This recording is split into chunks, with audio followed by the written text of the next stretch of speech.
Kwanta Generali Venance Mabeo, na hapa ni moja kwa moja kutoka katika shule hii ya mafunzo ya awali ya kijeshi RTS Kihangaiko iliyopo katika eneo la Msata wilayani Bagamoyo mkoani Pwani.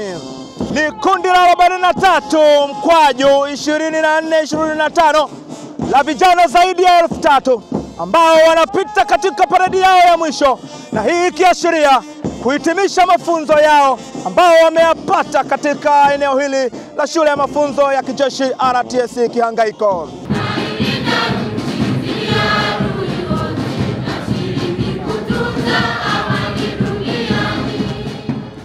Unyeti na umuhimu wa tukio hili basi unamvuta hapa afande jenerali mkuu wa majeshi Jenerali Jacob Mkunda, ambaye ameshuhudia mazoezi na paredi ya mwisho ya kundi hili, na mwisho hakusita kusema japo kidogo kuhusiana na mawili matatu katika utumishi wa askari hawa wapya ndani ya jeshi la wananchi wa Tanzania.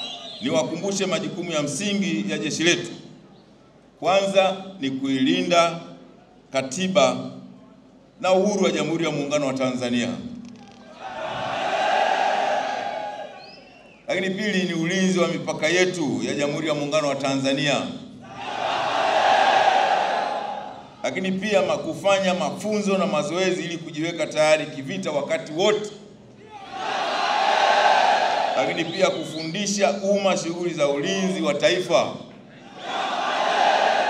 Pia kushirikiana na mamlaka za kiraia katika kutoa misaada ya kibinadamu na uokoaji katika maafa.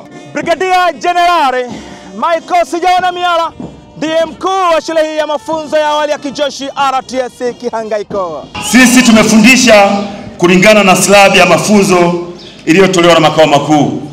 Kwa hiyo tunaomba wenzetu watupokee katika slabi zingine ili tuhakikishe tunajenga askari ambao afani wanaweza kupigana vita kwa moyo.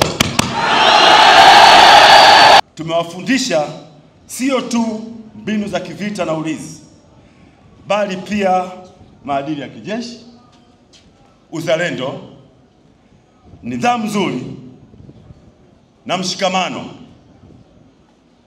na ndiyo misingi inayomjenga askari wa kweli na mtetezi wa taifa letu.